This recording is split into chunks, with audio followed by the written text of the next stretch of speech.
रूठी सास। सास विद्या जी आज भी रूठी हुई थी और खाना नहीं खा रही थी। राखी कितनी बार तो उन्हें मना चुकी थी, पर वो थी कि मान ही नहीं रही थी। कहा ना एक बार तुझे कि मुझे नहीं खाना खाना, एक बार सुनाई नहीं देता तुझे। अब मेरे पास आने की जरूरत नहीं है, तू ही खाती रह तेरा खाना। अरे वो कहा रही है कि खाना खा लो, तो खा क्यों नहीं लेती हो? तुम्हें पता है ना कि सबको खिलाए बगैर वो खाना नहीं खाती है। तभी ससुर सुरेश जी बोले, ज्यादा तरफदारी करने की जरूरत नहीं है, बहू है तुम्हारी, कोई बेटी नहीं। मुझे नहीं खाना तो नहीं खाना। अरे क्या बच्चों से जैसे रूठ कर बैठी हो? तुम्हें इस उम्र में ये सब शोभा नहीं देता क्या? वो बच्चे होने के बावजूद तुमको खाना बनाकर खिला रही है और तुम हो कि इतने नखरे उठा रही हो। एक बार कह दिया ना, आप लोगों को समझ में नहीं आता है क्या? मुझे खाना नहीं खाना। आखिर मुझसे पूछे बगैर बहू छत पर जाकर कैसे खड़ी हो गई, और खड़ी हुई सो हुई पड़ोसन से बातें कैसे कर ली।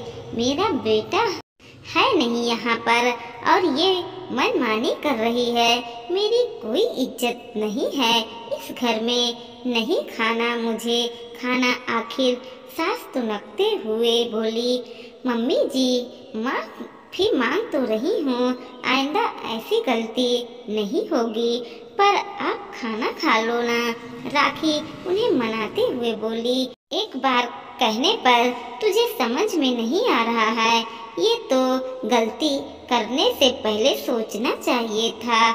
मेरा बेटा बाहर रहता है, इसका मतलब ये नहीं है कि तुम मेरे सिर पर चढ़कर नाचो।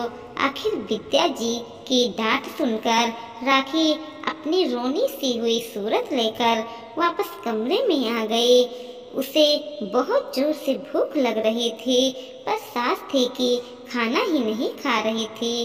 अब तब तक सास खाना नहीं खाएगी, वो खाना कैसे खा ले?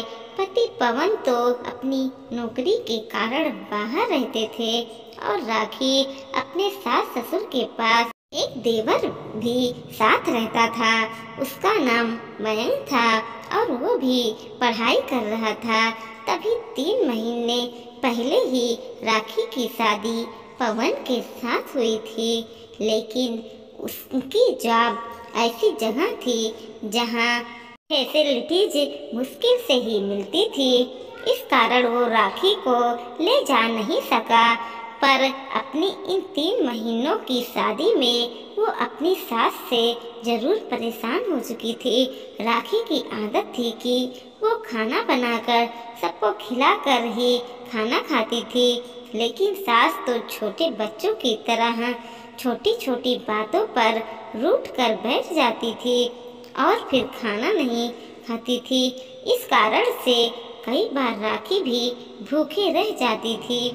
फिर देर से खाती तो भूख भी खत्म हो चुकी होती। राखी को ये बात तब भी पता चल गई थी जब वो शादी के कुछ दिन बाद अपने मायके रहने गई थी। विद्या जी ने उसे सिर्फ 2 दिन के लिए मायके के रहने के लिए कहा था, लेकिन राखी की बड़ी बहन अगले दिन आ रही थी। इस कारण राखी एक दिन ज्यादा रुक गई। बस जब लौट कर आई तो सास मुंह फुलाकर बैठी हुई थी। राखी ने जब खाना परोसा तो खाना नहीं खाया, खूब तमाशा किया। उस दिन के बाद से ही राखी अपने आप को बदलने की पूरी कोशिश कर रही थी, लेकिन उसके पास जो सास थी वो पता नहीं कब कौन सी बात को लेकर बैठ जाती थी। जरा जरा सी बात को लेकर लड़ जाती थी। आज भी सिर्फ छोटी सी बात थी। सास नीचे वाले अपने कमरे में लेटी हुई थी तो राखी ऊपर छत पर कपड़े लेने चली गई। जब कपड़े लेने गई तो पड़ोस में रहने वाली आंटी जी छत पर आई हुई थी। राखी कपड़े उतार ही रही थी कि इतने में आंटी ने कहा, बेटा शायद ये दुपट्टा तुम्हारा है जो उड़कर हमारे छत पे आ गया। दुपट्टा को देखकर राखी ने कहा, ये तो मेरा दुपट्टा है। बस तब तक विद्या जी वहाँ पहुँच गई और छोटी सी बात का बतंगड़ खड़ा कर दिया। वह तो कुछ नहीं बोली पर नीचे आकर शुरू हो गई, मुझसे पूछे बगैर छत पर गई तो गई कैसे, और फिर पड़ोसन से बात करने की क्या जरूरत थी? क्या वह खड़ी होकर हमारी बुराइयां कर रही थी? खैर इतने मनाने के बावजूद भी सास नहीं मानी तो राखी अपने कमरे में आ गई और बिना खाए पिए सो गई। दूसरे दिन विद्या जी मंदिर दर्शन करने के लिए गई हुई थी।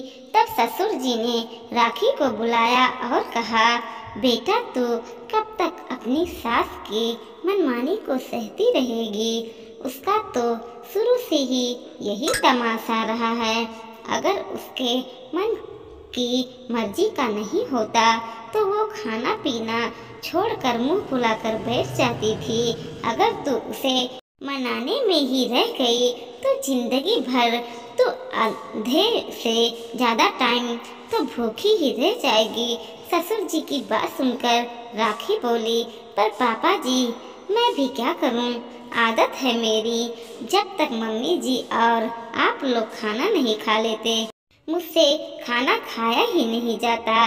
बेटा एक बात कहूँ, बुरा मत मानना, संस्कार अपनी जगह है और मनमानी अपनी जगह है। जो लोग नहीं समझते वो लोग नहीं समझेंगे, चाहे आप उनके लिए अपनी जान ही क्यों ना दे दो। ऐसे लोगों के लिए तुम अपने को क्यों भूखे मार रही हो? देखो बेटा, 3 महीने की शादी में तुम कितनी दुबली हो चुकी हो, ऐसे में तो बीमार हो जाओगी। तुम्हारी सास का क्या है, उसे तो रोटने की आदत है। वो तो अपने कमरे में नमकीन बिस्किट जरूर रखती है जो बाद में उठकर खा लेती है। पर तुम्हारे शरीर में बीमारी लग गई तो तुम्हें ही अकेले भुगतना है। सास तो सेवा नहीं करेगी, फिर मैं क्या करूँगा? पापा जी मुझे तो कुछ समझ में ही नहीं आता। राखी ने पूछा, देखो बेटा तुम वही करो जो हमने किया था। जब भी तेरी मम्मी जी रूठ कर बैठ जाएं, तुम उन्हीं के सामने बैठकर खा पी लिया करो। एक बार रूठेंगी, 2 बार रूठेंगी, तीसरे बार में अपने आप को फिर रूठना छोड़ देंगी। ऐसे लोगों का रूठना क्या, मनाना क्या, समझ रही हो ना मेरी बात?